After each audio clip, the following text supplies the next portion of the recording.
Hello बच्चों, कैसे हो बच्चों। उम्मीद करता हूँ एकदम फर्स्ट क्लास हो गए, स्वस्थ और मस्त हो गए। बच्चों, आज हम बात करेंगे ज्योमेट्री के एक चैप्टर की। क्योंकि मैंने क्या देखा है कि जैसे पहले एसएससी सीजीएल वगैरह में जो है ज्योमेट्री के क्वेश्चंस बहुत कम हुआ करते थे। अब क्या है कि आप देखेंगे कि जो भी हमारा सीजीएल में जो पेपर आया है उसमें जो सर्कल है, ये मैंने सर्कल लिख रखा है ना, तो सर्कल के कई ये क्वेश्चंस थे। जैसे ये सर्कल बना हुआ, मान लो कि उसने कहा कि इस तरीके से ये एक एंगल दे रखा है और एक दूसरा एंगल इस तरीके से ये पूछ रहा है। मतलब मल्टी वैरायटी ऑफ डायग्राम्स बने हुए हैं। एक मान लो कि ये सर्कल बना हुआ है और यहाँ से एक इस तरीके से गया और ये इस तरीके से आ गया। ठीक है, एक सर्कल मान लो कि इस तरीके से बना लिया, ये बन गया है। तो इनमें कुछ एंगल्स दे रखे हैं और कुछ हमें फाइंड आउट करने हैं। कुछ साइड्स हमें दे रखी है और कुछ साइड्स हमसे क्या करता है कि फाइंड आउट करवाता है। तो बच्चों, ज्योमेट्री का ये कंसेप्ट है, ये नियम है कि अगर आप उसका फंडामेंटल नहीं मालूम है तो आप क्वेश्चन में आंसर नहीं फाइंड आउट कर सकते हैं। तो क्या हमने लिख रखा है यहाँ पर कि आपको पहले मैं इंट्रोडक्शन बताऊंगा। तो आपको मतलब बहुत सारे कंसेप्ट हैं इसके सर्कल के। ये तो मैंने ऐसे दो तीन डायग्राम जो मुझे रिमाइंड थे वो मैंने बना दिए। बहुत सारे डायग्राम्स हैं, तो अभी बनाएंगे वन बाय वन और उम्मीद है कि आपको ये बात समझ में आएगी। अच्छा, एक मैटर क्या है कि जैसे कोई भी कंसेप्ट अगर हमने समझना शुरू किया, ठीक है ना, तो आप वीडियो को कंप्लीट देखें, वो चाहे 10 मिनट की हो, चाहे 15 मिनट की हो, चाहे 20 मिनट की हो। तो आपको क्या होगा कि कंसेप्ट के साथ में उसमें क्या मिलेगा, एक एग्जाम्पल मिलेगा। ठीक है, तो हम बहुत सारा टाइम नहीं लेंगे इन बातों में। हम आपको बताएंगे कि सर्कल जो है वो क्या होता है और सर्कल में पहले क्या है कि कुछ पार्ट्स बताएंगे और फिर धीरे धीरे आगे की तरफ चलेंगे। और आप एक आध वीडियो के बाद आपको ऐसा लगेगा कि बहुत मुश्किल सा क्वेश्चन है, लेकिन अगर आप सारी वीडियो कंटिन्यूअसली देखेंगे तो वो क्वेश्चन बहुत आसानी से होते रहेंगे। ठीक है, तो सबसे पहले क्या बनाते हैं, एक सर्कल बनाते हैं और उसमें कुछ एक पार्ट इंडिकेट करते हैं, क्योंकि हमारे लिए बहुत जरूरी है उनको जानना। ये बच्चों, ज्योमेट्री बेसिकली कहाँ से शुरू होती है, एक पॉइंट से शुरू होती है। पॉइंट के बाद कहाँ पहुंचते हैं, एक लाइन पे पहुंचते हैं, लाइन से एक रे पे पहुंचते हैं, लाइन सेगमेंट पे पहुंचते हैं, एंगल पे पहुंचते हैं, ट्रायंगल पे पहुंचते हैं, पेंटागन पे पहुंचते हैं, क्वाड्रिलेटरल पे पहुंचते हैं, क्वाड्रिलेटरल के बाद धीरे धीरे और सर्कल पे पहुंच के, है ना। तो बहुत सारे टाइप के चैप्टर्स होते हैं, लेकिन जो हमने यहाँ पे लिख रखा, पहले हम क्या करते हैं कि उस पर फोकस करते हैं। तो हमने क्या बनाया कि यहाँ पर सर्कल बना लिया इस तरीके से। भाई अगर हम इसकी डेफिनेशन बताएं, डेफिनेशन अगर हालांकि कहीं पर भी सीरियल वगैरह में लिखने लिखाने को नहीं आएगी, लेकिन सर्कल होता क्या है, जैसे set of point which satisfy the, ये जो बनाया है ना, ये क्या है, एक सर्कल है। तो सर्कल क्या है, circle is the set of points which are equidistance from a point with a fix distance. तो अगर हम इसकी डेफिनेशन लिखें तो क्या डेफिनेशन लिखी जा सकती है सर्कल के लिए कि circle is a set of point, circle is a set of points. अब हो सकता है कि आपके दिमाग में आए कि व्हाट इज द सेट। ये सेट क्या होता है, सेट होता है बच्चों कि एक जैसे ऑब्जेक्ट्स का एक ग्रुप। ठीक है, तो पॉइंट पॉइंट क्या होता है कि जैसे ये पॉइंट है, तो ऐसे ही पॉइंट जब हमने मिलाते मिलाते गए तब मैंने ये बनाया। तो क्या क्या कंडीशन के साथ बनाया, circle is a set of a point which are equidistance from a fixed point, from a fixed point with the fixed distance, with the fixed distance। ठीक है, मतलब circle is the set of a points which are equidistance from a fix point. अब fix point इसमें क्या आ गया, ये centre. ठीक है, विद ए फिक्स डिस्टेंस। तो फिक्स पॉइंट को हम कहते हैं क्या कि fixed point is centre and fixed distance is, fixed distance को क्या कहते हैं, रेडियस कहते हैं। And fixed distance is radius of circle, is radius of circle। ठीक है, तो ये हमने क्या बनाया, एक सर्कल बनाया। तो सेट ऑफ पॉइंट्स, ये सेट ऑफ पॉइंट्स है जो कि एक पॉइंट से कहाँ से, इस पॉइंट से फिक्स डिस्टेंस पे हैं सारे। ठीक है, हर पॉइंट जो भी पॉइंट बना हुआ है उसकी यहाँ से डिस्टेंस कैसी है, फिक्स है, मतलब चेंज नहीं हो रही है, वेरिएबल नहीं है। और इस फिक्स पॉइंट का नाम क्या है कि सेंटर मान लिया, और यहाँ से ये सेंटर है, सेंटर को ओ से डिनोट कर दिया। ये यहाँ से चाहे यहाँ ज्वाइन कर ले, चाहे यहाँ ज्वाइन कर ले, चाहे यहाँ ज्वाइन कर ले, इसको हम क्या कहेंगे, रेडियस है। तो इसमें क्या है कि ओ ए क्या है, बराबर आर है, और इसको हम किससे इंडिकेट कर रहे हैं, आर से इंडिकेट कर रहे हैं, और ये है क्या, रेडियस है। ठीक है, इसको हम क्या कहेंगे, रेडियस ऑफ द सर्कल कहेंगे। मान लो ये सेंटर है और सेंटर से ऐसी पास करती हुई एक लाइन बना ली। ठीक, तो ये इसका क्या नाम मान लिया, मान लो कि पी क्यू मान लिया, ये सेंटर से पास हो रही, इस बात का ध्यान रखना है।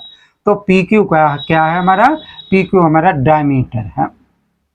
डायमीटर हिंदी में क्या कहते हैं, इसको बच्चों व्यास कहते हैं। ठीक है, और हिंदी में इसको रेडियस को क्या कहते हैं, त्रिज्या कहते हैं, त्रिज्या। ठीक है, तो पी क्यू क्या है, हमारा डायमीटर है। तो ये जो सेट ऑफ पॉइंट्स है, अब ये जो बाउंड्री है इसको हम क्या कहते हैं, सरकमफ्रेंस कहते हैं। क्या कहते हैं, सरकमफ्रेंस कहते हैं। ये सी जो है ना, ये क्या है कि ये इसको हम क्या कहते हैं, सरकमफ्रेंस कहते हैं। सरकमफ्रेंस हिंदी में इसको कहते हैं परिधि।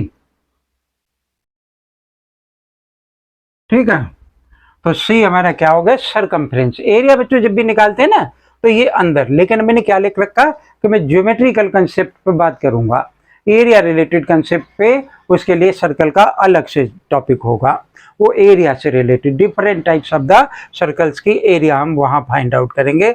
लेकिन जब तक मैं ज्योमेट्रिकल कंसेप्ट लिखूंगा तब तक मैं ज्योमेट्री से रिलेटेड काम करूंगा। ठीक है, तो ये हमारा क्या बन गया, सरकमफ्रेंस बन गया। ये यहाँ से यहाँ तक क्या हो गया, रेडियस हो गया।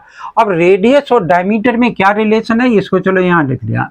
तो डी बराबर बच्चे क्या होता है कि 2r के बराबर होता है, मतलब जो डायमीटर है वो रेडियस का डबल होता है, या फिर रेडियस क्या होता है कि डायमीटर के आधे के बराबर हुआ करता है। ठीक है, ये बात मेरे ख्याल से समझ में आ गई होगी। तो अब हम आगे की बात करते हैं इसमें। So before it, you have paused the video and copy it. Then we have draw the another circle and we have to work on it. तो इसमें पहले हम क्या है कि सर्कल के जो भी पार्ट्स हैं उस पार्ट्स पर फोकस करते हैं, और फिर धीरे धीरे आपको क्या होगा कि ये समझ में आता चला जाएगा। अब हमने बात क्या किया कि एक और सर्कल फिर से ड्रॉ किया, और इस सर्कल में बच्चों मान लो कि एक सर्कल हमने ड्रॉ किया। ठीक है, अब इस सर्कल में हमने क्या जान लिया, एक रेडियस जान लिया, एक डायमीटर जान लिया, सरकमफ्रेंस क्या होती है ये बात जान ली। इस सर्कल में मान लो कि मैंने एक आर्क यहाँ से यहाँ तक का एक पार्ट ले लिया, ए बी ले लिया, और इसको इस तरीके से इंडिकेट कर दिया। तो ए बी बच्चे क्या हो गया कि एक आर्क है, किसकी आर्क है, सर्कल की आर्क है। ठीक है, ये आर्क क्या होता है, is a part of the circle, इसका पार्ट है, ये पार्ट ऑफ ए सर्कल, यानी सर्कल का ये एक पार्ट है। ओके, ऐसे इनफाइनाइट नंबर ऑफ पार्ट्स हो सकते हैं। मतलब यहाँ से शुरू हुआ, आपको सर यहीं पे खत्म हो जाना चाहिए था, यहाँ तक क्यों लाए, यहाँ खत्म होना चाहिए। तो ऐसे सो मैनी इनफाइनाइट आर्क्स हम फिर ड्रॉ कर सकते हैं, इनफाइनाइट आर्क्स हो सकते हैं। ओके, अब देखो लेंथ ऑफ द आर्क हम निकालेंगे, कहीं ना कहीं बताएंगे आपको। अब देखो क्या हुआ कि ये तो ये हुआ। अब मान लो कि मैंने यहाँ से एक ऐसी लाइन ड्रॉ कर दी। अब ये जो लाइन ड्रॉ की ना, ये लाइन क्या होता है, कॉर्ड कहते हैं इसको, जीवा कहते हैं हिंदी में, कॉर्ड हिंदी में क्या कहते हैं इसको, जीवा कहते हैं। ठीक है, ये सर्कल को दो पार्ट में डिवाइड करती है। एक ये बड़ा वाला पार्ट हो गया, अब ये दो पार्ट बन गए ना, एक तो ये पार्ट बन गया और दूसरा पार्ट बन गया ये वाला। तो इसको हम क्या कहते हैं, माइनर सेगमेंट। क्या कहते हैं, माइनर सेगमेंट। ठीक है, और इसको क्या कहेंगे, दूसरे वाले को मेजर सेगमेंट। क्या कहेंगे, मेजर सेगमेंट। ठीक है, तो ये एक आर्क जो है वो कॉर्ड एक सर्कल को दो पार्ट में डिवाइड करती है। अब देखो बच्चे क्या हुआ कि मैंने एक और सर्कल मान लो बना लिया इस तरीके से। ये सर्कल बनाया और इस सर्कल में मैंने क्या किया कि ये हमारी कॉर्ड है, ये मान लो कि सेंटर है, तो सेंटर से जो कॉर्ड पास होती है वो हमारी डायमीटर होती है, और डायमीटर लॉन्गेस्ट कॉर्ड होती है। क्या होती है? डायमीटर जो है लॉन्गेस्ट कॉर्ड होती है, longest chord of a circle. ठीक है, और डायमीटर एक सर्कल को दो सेमी सर्कल अर्धवृत्त में भी डिवाइड करता है। यानी ये जो डायमीटर है ना, ध्यान से देखो, मैंने क्या लिखा? Longest chord of the circle and it divides a circle into two semi circle, मतलब दो अर्धवृत्त में डिवाइड किया करता है। सेमी सर्कल का मतलब अर्धवृत्त में डिवाइड करता है। अब मान लो कि ये था, एक लाइन ऐसी बना ली हमने। ओके, अब ये क्या है कि ये जो लाइन है ना, इस लाइन को हम क्या कहते हैं? सेकेंड कहते हैं। क्या कहते हैं? सेकेंड कहते हैं। ठीक है, अब तो आपको कि ये भी तो लाइन है और ये भी लाइन है, तो इसके एंड पॉइंट कॉर्ड के सर्कल पर क्या हुए कि लाई कर गए, और इसके एंड पॉइंट सर्कल पर लाई नहीं किए हुए। ठीक है ना भाई, ये लाइन के तो एंड पॉइंट्स होते ही नहीं, और ये लाइन सेगमेंट हो गया, तो इसके एंड पॉइंट सर्कल पर लाई करते हैं और इसके एंड पॉइंट सर्कल पर लाई नहीं करते हैं। अब देखो, तो ये तो सेकेंड हो गया। अब सेकेंड के बाद मान लो कि हमने एक और सर्कल बनाया, तो एक सर्कल एक प्लेन को तीन पार्ट में डिवाइड करता है। क्या कह रहा हूं मैं कि पहले ये बता लेता हूं कि अब ये तो यहां हो गया, ये भी अंदर हो गया। अब एक लाइन ऐसे बनाई हमने, ठीक है, ये लाइन बनाई, जो ये लाइन क्या होती है कि टेंजेंट होती है, स्पर्श रेखा कहते हैं इसको हिंदी में, टेंजेंट टू ए सर्कल। इन सब के बारे में बहुत डिटेल में पढ़ेंगे, ये सभी हमेरी हेल्प करेंगे जो भी हमने क्वेश्चन करने हैं उनमें। तो ये क्या है? टेंजेंट टू ए सर्कल, ये सिर्फ एक ही पॉइंट पर टच किया करती है। ठीक है ना? तो अब देखो, तो ये तो टेंजेंट हो गया। अभी मैं क्या कह रहा था कि एक सर्कल, एक ये सर्कल है ना, एक सर्कल एक प्लेन को तीन पार्ट में डिवाइड करता है। कैसे डिवाइड करता है? एक तो एक्सटीरियर में हो गया, एक ऑन द सर्कल हो गया, और एक सर्कल के अंदर हो गया। ठीक है ना? जैसे मान लो कि ये प्लेन हो गया और इस प्लेन को एक सर्कल इस तरीके से डिवाइड कर रहा है, तो इसके अंदर भी आ सकता है, इस प्लेन के बराबर में भी आ सकता है, और प्लेन के नीचे भी आ सकता है। तो इस तरीके से एक सर्कल क्या करता है कि एक प्लेन को तीन पार्ट में डिवाइड करता है। अगर मान लो कि एक सर्कल के हमने क्या किया कि दो डायमीटर एक दूसरे को वर्टिकली काट रहे हैं, तो ये एंगल हमारा क्या हो जाएगा कि 90 डिग्री का हो जाएगा, और चार ये इक्वल क्या हो जाएंगे? हमारे क्वाड्रेंट्स हो जाएंगे। ठीक है, तो ऐसे क्या है कि धीरे धीरे क्या होगा कि सर्कल के, मैं आपको पहले कंसेप्ट कुछ बताऊंगा। ये तो बहुत वो बेसिक कंसेप्ट हैं, अभी सारे हुए भी नहीं है, जो कि आपको जानने हैं, जिनके बिना कुछ होगा नहीं। ठीक है ना?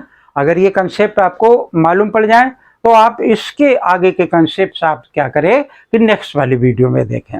और ये वीडियो अगर पसंद आए तो आप जरूर इसको लाइक करें, और चैनल अगर सब्सक्राइब नहीं कर रखा, चैनल को इसलिए सब्सक्राइब कर ले कि मैं पूरा चैप्टर, जो भी आपके 4 क्वेश्चन आएंगे ना सीजीएल में, इस टॉपिक से रिलेटेड चारों क्वेश्चन को बचने नहीं दूंगा।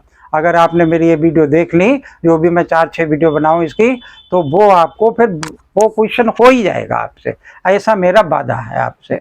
ओके।